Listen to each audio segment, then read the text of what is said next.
Ito, Epson L5290 para ito sa nahihirapan mag-reset.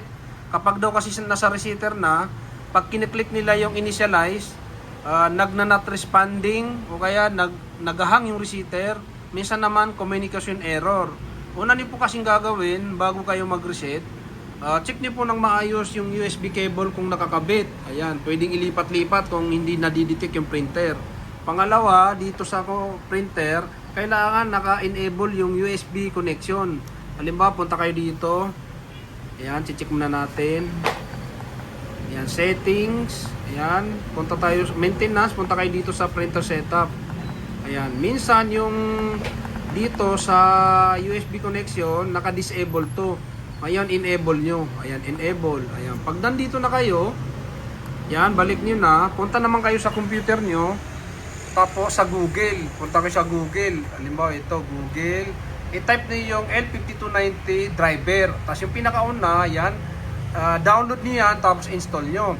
Pag install nyo, may lalabas doon na LAN connection at Wi-Fi connection. Doon po kayo sa LAN connection para ma-detect ng laptop yung printer nyo. Yan, pag nandito na kayo, magkakaroon na kayo nito. Ayan, tapos pwede nyo nang i-check maintenance. Ayan, tapos mayroon status. Ganito, halimbawa, ganyan. Makikita nyo na yan. Pag nandito service required, reset na yon. Ngayon, bago kayo mag-reset, siyempre bago mag-error yan, baka nagpo-print kayo. Kaya ang gagawin nyo, i-check nyo yung see what printing kung may pending. Pag mayroon dito, burahin nyo lahat yon. At maganda, kung marami kayong naka-install na printer, itira nyo lang yung i-reset nyo, 5290. Ayan. Tapos, yun, punta na kayo sa resetter. Alam ba, ito, RAR, hindi ito yung kinaklik, ito. Bago nyo yan i-open, yung resetter, turn off nyo yung antivirus. Ayan. Punta kayo dito, tapos, manage settings. Ayan. Pag nandito na kayo, kailangan naka-turn off to. Pag naman nakapag-reset kayo, i-turn on nyo lang para mayroon naman tayong security. Kaya okay, naka-turn off, punta na tayo sa resetter. Ayan, double click. Ayan. Tapos, yan, 5290. Ayan, 5290. Tapos, 5290 din, auto-selection muna tayo para makita niyo yung error. Dito pa lang kahit i-check natin, mag-error na, di ba? Ganito yung nangyari sa inyo. Ayan, communication error. Ayan, ay ibig sabihin, doon lang yon, hindi nakakabit ng maayos yung USB. Hindi kayo nag-install ng driver. Pangatlo, nag-reset kayo kaagad na may pending. Nakalimutan nyo kasi yun kasi nagpo-print kayo, biglang nag-inkpad, error, service required. Hindi nyo na nabura yung mga pending. Kaya alisin nyo yun. Tapos ulitin nyo lang yung procedure. Ganun lang po yun mag-reset. Marami tayong mga video dyan.